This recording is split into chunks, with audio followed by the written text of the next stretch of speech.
The topics and opinions expressed on the following show are solely those of the hosts and their guests and not those of W4WN Radio, its employees, or affiliates. We make no recommendations or endorsements for radio show programs, services, or products mentioned on air or on our web.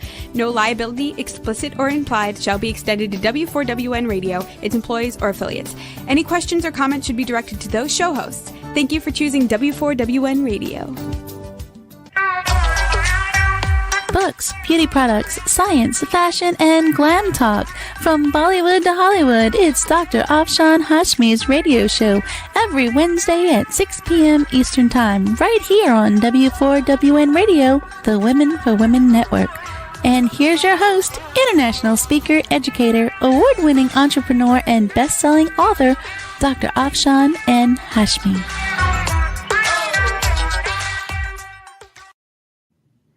Hello everyone, this is Dr. Afshan Hashmi live from Florida studio of W4WN Radio and Talk 4 TV, and this show is syndicated worldwide to 300 million listeners. So if you give me sponsorship, just think how your product will be promoted in such a big way. If you give me sponsorship, you can write to me at afshan@drafshanhashmi.com, and I will give you a very reasonable price. And I wanted to remind you that these are my two books, and please go and buy these two books and give me an honest review, friends. And this show, as I told you, is syndicated worldwide to 300 million listeners. So if you give me sponsorship, your product will be promoted in a very great way. And now I will ask Jason, my sound engineer, to please play the sponsorship film.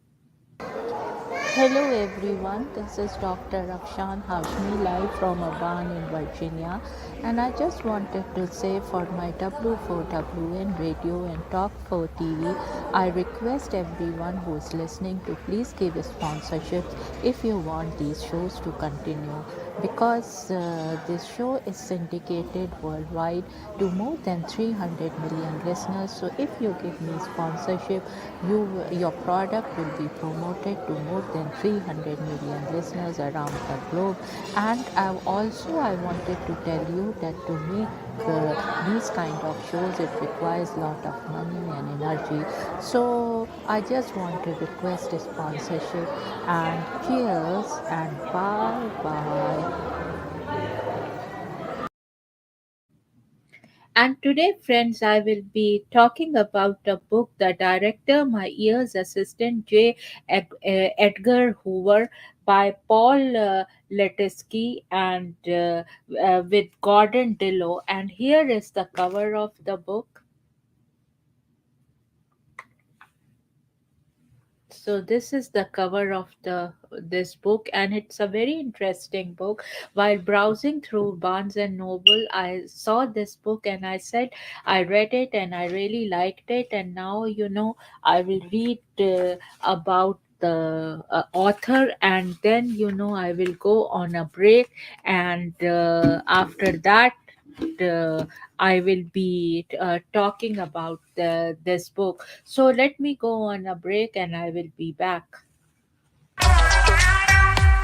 Would you love exposure for your business, product, or service to over 300 million potential listeners? Send an email to info@talk4media.com. And now let's hear from some of our sponsors.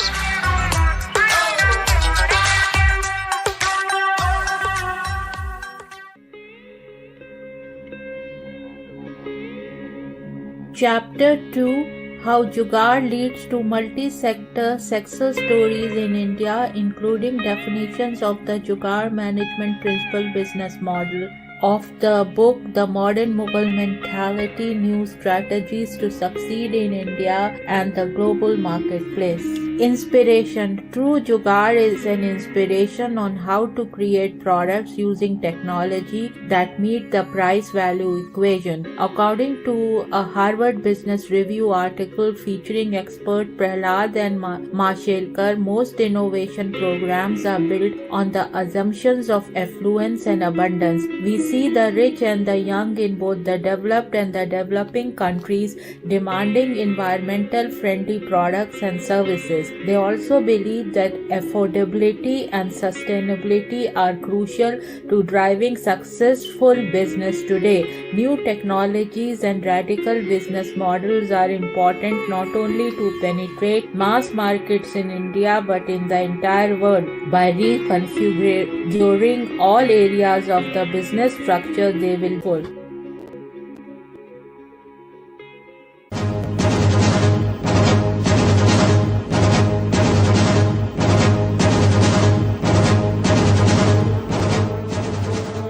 A monstrous infection is spreading worldwide. OMG, is this a simple infection or a deliberate attempt to ruin the human population? Or maybe it's bioterrorism. What is this global infection and who is spreading it? Help us find out. Go to Amazon and search for The Outbreak of a Monstrous Infection. The human race needs your help to make this go viral. Go to Amazon.com and read The Outbreak of a Monstrous Infection to find out what happens next. Go now! The world is depending on you.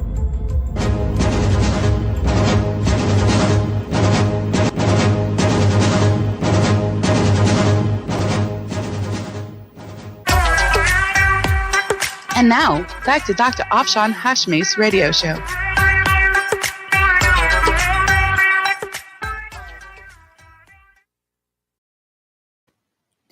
So, friends, the book I am going to review is this: The Director, My Ears Assisting J. Edgar Hoover by Paul Letiski, FBI Special Agent with Gordon Dillo. And here is the beautiful cover of the book. And then a fascinating and long overdue look from the inner sanctum takes you inside the psyche of the man who knew all the secrets. Tom Brokaw, NBC News. So here it is. Here it is. So let me start the uh, telling you about the author, about Paul Letiski, the author of this book. Paul Letiski is a former FBI agent whose early service included 2 years working directly for FBI Director J. Edgar Hoover as a personal assistant. Letiski would go on to become a special agent and participate in events that grabbed national headlines. After leaving the FBI, he became vice president of Pan American World Airways. Letiski lives in Oregon. Paul Letiski moved to the beautiful Oregon coast in 2018. It is a magical place that allows for reflection of my career, life, and lessons learned. I have gained more than half a century of experience through the FBI and as a corporate executive in Fortune 500 companies. I became an asterisk in American history, being involved in events that grabbed national headlines as detailed in this book. He grew up in Dunkirk, New York, 50 miles from Buffalo on the edge of Lake Erie. Living in a polished neighborhood, all his relatives were within walking distance from each other. He went to a Catholic school and credited the nuns for his spelling and grammar skills.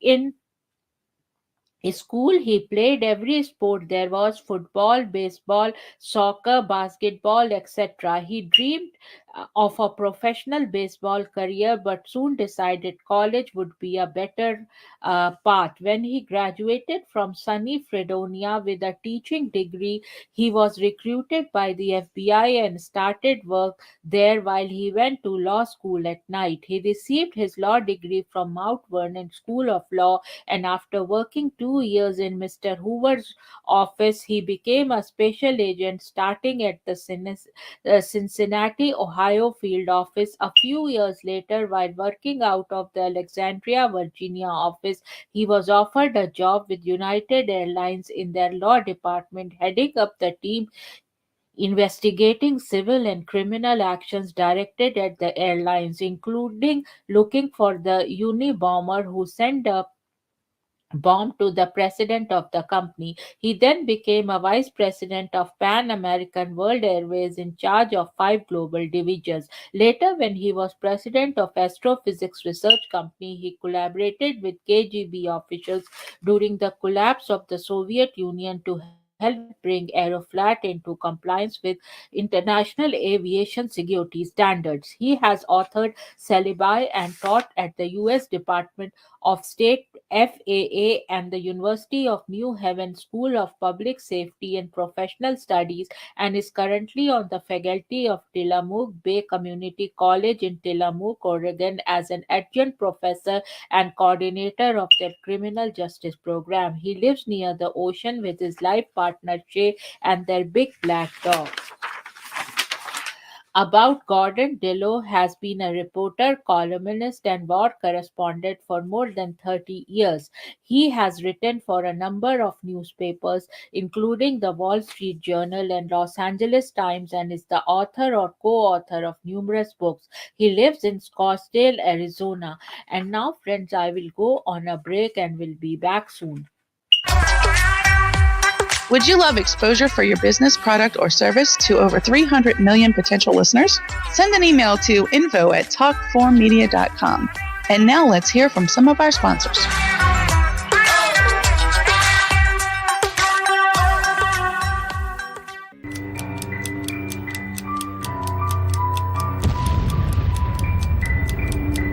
A monstrous infection is spreading worldwide.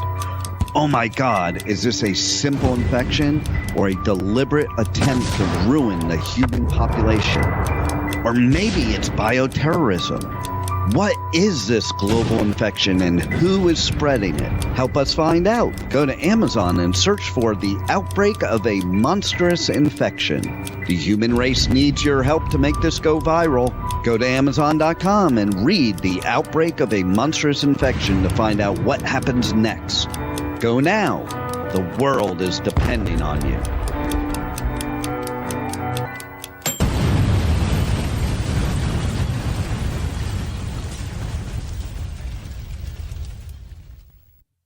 The Outbreak of a Monstrous Infection, Chapter 1, 1964 to 2018, and this is the sample track, and it is read by Dr. Afshan Hashmi.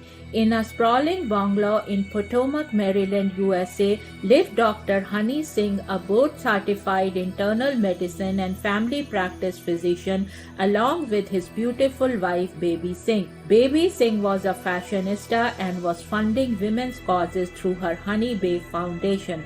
She had a ladies' book club by the name of Baby's Glam and Glitzy Club, which had many glam and glitzy ladies who were professionals living in Washington, D.C., Potomac, Maryland, Virginia, and even Beverly Hills, California, as well as elites from all of America meeting at her place on the last Wednesday of every month, discussing various aspects of charities they wanted her and Dr. Honey to fund. In this club, there was a wide spectrum of career women. There were doctors, lawyers, actresses, business owners, and models, to name a few.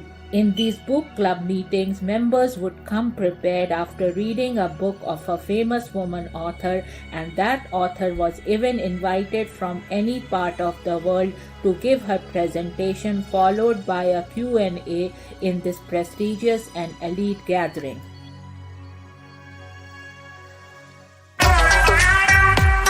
And now, back to Dr. Afshan Hashmi's radio show.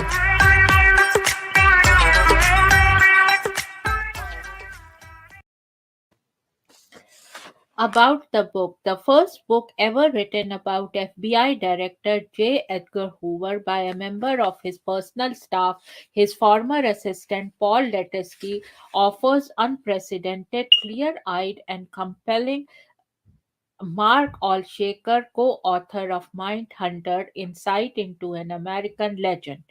The 1960s and 1970s were arguably among America's most turbulent post Civil War decades. While the Vietnam War continued seemingly without end, protests and riots ravaged most cities, the Kennedys and MLK were assassinated, and corruption found its way to the highest level of politics, culminating in Watergate. In 1965, at the beginning of the chaos, 22-year-old Paul Letesky was assigned to assist the legendary FBI Director J. Edgar Hoover, who had just turned 70 and had by then led the Bureau for an incredible 41 years. Hoover was a rare and complex man who walked confidently among the most powerful. His personal privacy was more tightly guarded than the secret files he carefully collected and that were so feared by politicians and celebrities. Through Letesky's close working relationship with Hoover and the trust and confidence he gained from Hoover's most loyal senior assistant, Helen Gandy, Paul became one of the few able to enter the director's secretive and sometimes perilous world. Since Hoover's death half a century ago, millions of words have been written about the man and hundreds of hours of TV dramas and A-list Hollywood films produced. But until now, there has been virtually no account from someone who, for a period of years, spent hours with the director on a daily basis, balanced, honest, and keenly observed this vivid foibles and all portrait of the fabled scourge of gangsters, clansmen, and communists. The Wall Street Journal sheds new light on one of the most powerful law enforcement figures in American history. And now I will read some editorial review. There has never been an account quite like the director Letesky's has mined his experience to draw a vivid foibles and all portrait of the fabled scourge of gangsters, clansmen, and communists. Wall Street Journal recounts Latesky's years in the FBI's innermost circle, a fly on the wall portrait of interest to students of crime and rumor. Critics reviews a fascinating, long, an overdue look from the inner sanctum at J. Edgar Hoover's decade spanning dictatorial grip on the FBI. Paul Letesky takes you deep inside the psyche of the man who knew all the secrets and played them like a card shark with a fistful of aces, however, imposed his will while protecting his own mysterious inner life. Tom Brokaw, special correspondent for NBC News and best-selling author of The Greatest Generation. There have been plenty of books about J. Edgar Hoover, but this one brings new meaning to the term. The devil is in the details. Letesky is a fine writer and storyteller, and he told me things I never knew about the man. Love him or hate him, who was a major figure in American history. Bob Schieffer, CBS News. Fascinating and engaging, Letesky brings to life a bygone era of G-men, galots, and malls, and delightfully Hoover's motherly gatekeeper, Miss Gandy, who plays Moneypenny to the author's bond. Chris Ripple, New York Times best-selling author of The Gatekeepers and The Spy Masters. I have been writing about the FBI for a quarter century, and as a kid, I even trick or treated at J. Edgar Hoover's house. Even so, I discovered in former special agent Paul Letesky, the director, new and fascinating inside, neither a pie nor a hatchet job. This clear eyed and compelling account of the author's years with the director, followed by his adventures as a street agent, is a welcome contribution to the history of law enforcement and the culture of its most famous agency. Mark Allshaker, co-author of Mind Hunter, The Killer Across the Table and The Killer's Shadow. I entered the FBI under Mr. Hoover, who turned out to be the best director I served under in my 27 years at the Brio. This book is an honest and accurate portrayal of Hoover's personality and acts of kindness, as well as the control he had over not just the FBI but politicians. A must read. Joe Pistone, Akka Donnie Brasco, former FBI special agent. Folsky and fascinating. Letesky had unusual personal access to Hoover, and he documents many of his boss' first instincts and rigid eccentricities, but also debunks some of the pointless and nasty rumors. Sanford J. Unger, former director of Voice of America and host of All Things Considered, and author of FBI, An Uncensored Look Behind the Walls. For a span of decades that defined believe J. Edgar Hoover wielded more power than any other lawman in American history. Podletinsky's rich eyewitness stories of a super cop who could be both steel-fisted and strangely soft make this by far the most illuminating portrait of Hoover I have read. Don Brown, former prosecutor and best-selling author of Travesty of Justice. Though I worked for the FBI for a quarter century, I found many of the things Letinsky talks about the director shockingly new simply because no one dared speak them until now. The book rounds out what we knew about J. Edgar Hoover. Yes, he was demanding, odd at times, secretive and vindictive, but he was far more complex than more people imagine. Only could a person working by his side who answered his phone and read his email and dealt with his fits of puke and burst of enthusiasm give us this insight. Joy Navarro, former special agent and the author of 3 Minutes to Doomsday, Letinsky draws back the curtain of history to offer a rare cinematic glimpse into the psychology and motivation of the Brio's first director, J. Edgar Hoover, a must read for anyone interested in the most celebrated of American law enforcement agencies.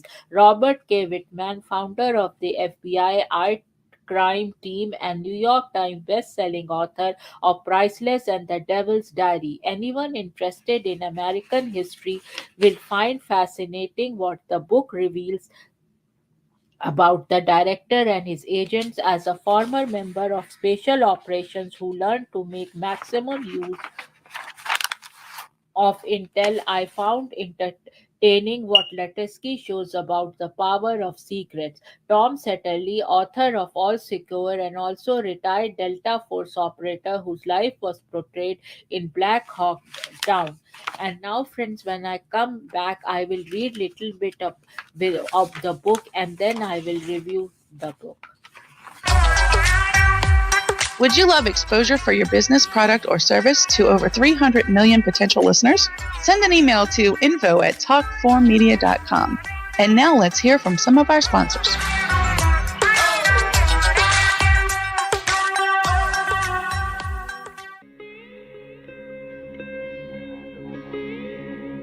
Chapter 2, How Jugaad Leads to Multi-Sector Success Stories in India, including definitions of the Jugaad Management Principle business model.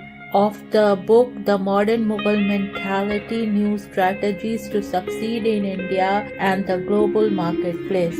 Inspiration. True Jugaad is an inspiration on how to create products using technology that meet the price-value equation. According to a Harvard Business Review article featuring expert Prahlad and Mashelkar, most innovation programs are built on the assumptions of affluence and abundance. We see the rich and the young in both the developed and the developing countries demanding environmental friendly products and services. They also believe that affordability and sustainability are crucial to driving successful business today. New technologies and radical business models are important not only to penetrate mass markets in India but in the entire world. By reconfiguring all areas of the business structure, they will pull.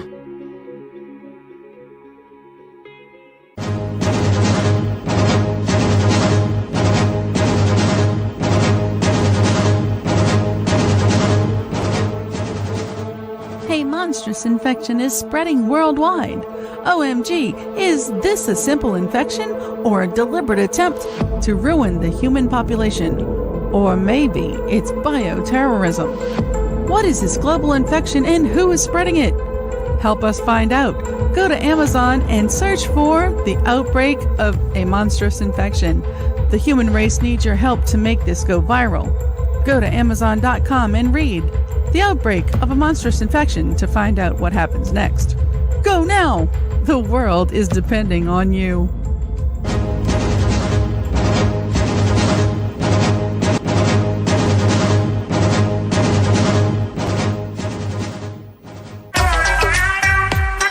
And now, back to Dr. Afshan Hashmi's radio show.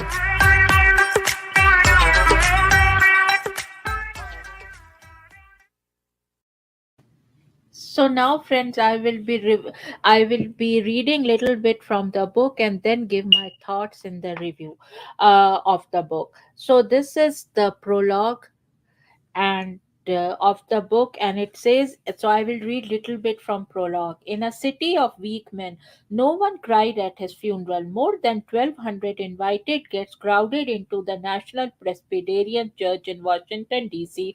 to officially bid farewell to the man whose body now rested in the flag draped coffin near the pulpit.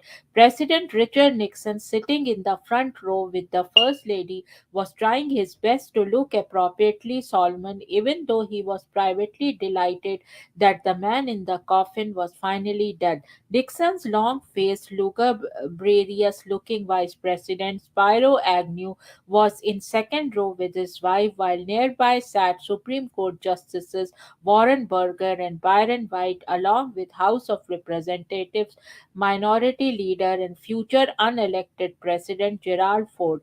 Former U.S. Attorney General John Mitchell, now heading Nixon's re-election campaign, was there as well, while other pews were packed with cabinet secretaries, high-level presidential advisors, foreign ambassadors, big city mayors, and police chiefs, dozens of senators and congressmen, even a movie and TV star, all there to pay tribute to the strange and remarkable man in the flag draped coffin. And from where I sat in a section of the church reserved for the dead man's exceedingly small group of friends and distant relatives, I couldn't see a damn eye in the house. To anyone unfamiliar with American history, it might have seemed odd that the man in the coffin would rate such a turnout of the famous and powerful, or that his funeral was being broadcast live on three television networks. This at a time when there were only three television networks to choose from.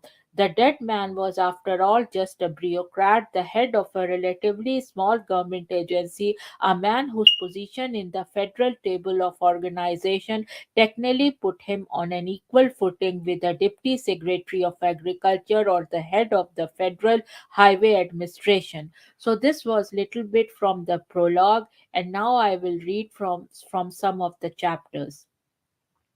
So this is chapter 1, and it says, Mr. Hoover's FBI. August 1965, a stiffingly hot and sultry Monday morning in Washington, D.C. Hot and sultry is the only kind of morning they have in Washington, D.C. in August. I was standing at the corner of Pennsylvania Avenue and Ninth Street, just outside the ornate Art Deco double doors of the enormous U.S. Department of Justice building, already sweating in my off the rack grey suit and white shirt and tie. In just a few moments, I had walked through those doors and report as ordered to begin my life in J. Edgar Hoover's FBI. I couldn't help thinking once again about the odd circumstances that had brought me here. It's funny how the course of your life can shift on mere chance.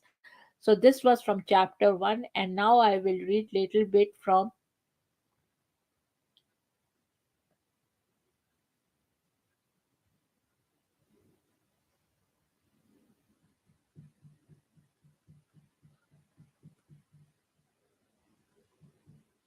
chapter 2, and it says, the director. I faced the tigress first. Despite what I had been told by my section chief, she was hardly an example of the formidable female of the species Panthera tigris. Why, you must be Mr. Lettersky, Miss Gandy said, beaming a smile. Welcome to the director's staff. We have heard such good things about you, she chuckled, and I suppose you have heard more than a few things about us. Thank you, Miss Gandy. It's a pleasure to be here. Naturally, I ignored the part about things I might have heard about the director's office staff. Helen Gandy was 69 years old at the time, although she looked younger. A short, distinguished looking woman, she wore a grey button to the neck dress. Her silver hair was curled and permed in a style that had been popular in the 1950s. Although she had been born and raised in New Jersey, 50 years in Washington had left her with the soft, slightly southern accent of a native born Washingtonian. I later found out she was a GS-17 level employee, the highest ranking, and at $36,000 annually in her later years, the highest paid female in the entire 40,000 employee Justice Department. Are you nervous? She asked. No, I lied, despite my brave thoughts when my section chief told me about my new assignment over the weekend. I had had a chance to think about it and I was nervous as hell. The night before, I had practiced my responses to questions the director might ask me, and this morning I had been careful to bring a clean extra handkerchief with me in case I got an attack of sweaty palms. One of the many, many stories I didn't admit I had heard was about the director's aversion to sweaty handshakes. It was said that many an FBI career had been derailed by a clammy mitt. I was not by nature a sweaty palm kind of guy, but still.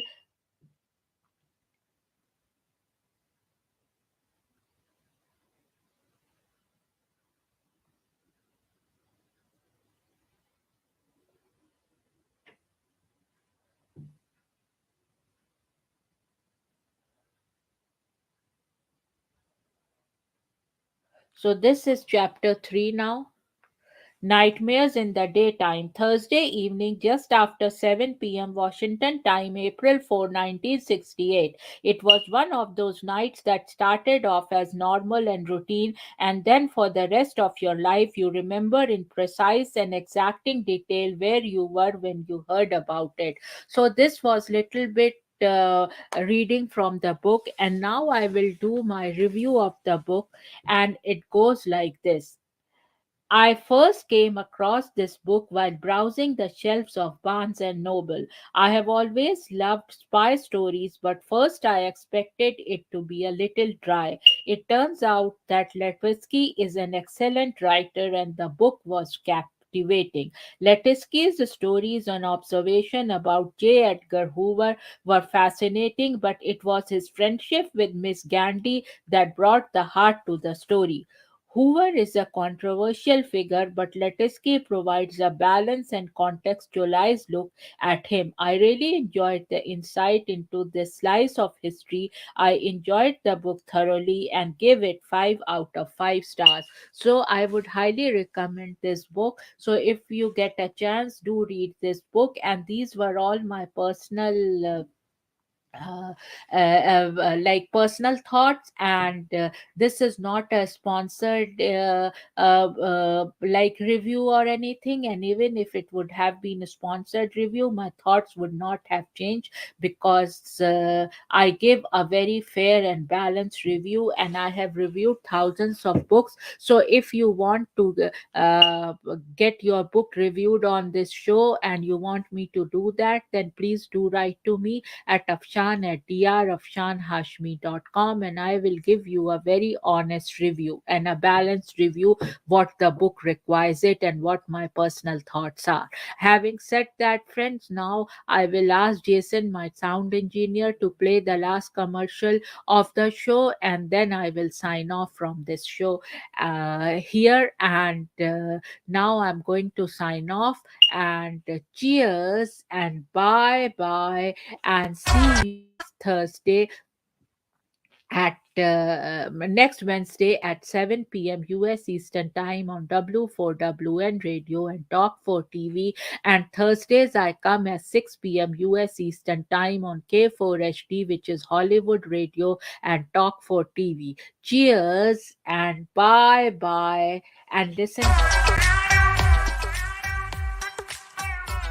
You've been listening to Meet and Greet with Dr. Afshan Hashmi on K4HD Radio and Talk4 TV. Tune in live right here every Thursday at 6 p.m. Eastern Time. Would you love exposure to your business, product, or service to over 300 million potential listeners? Send an email to info@talk4media.com. And remember, if you missed any part of this show or want to hear it again, find our featured show on iHeartRadio or YouTube, where all past episodes are available on demand 24/7. See you next Thursday at 6 p.m. Eastern Time, right here on K4HD and Talk4 TV.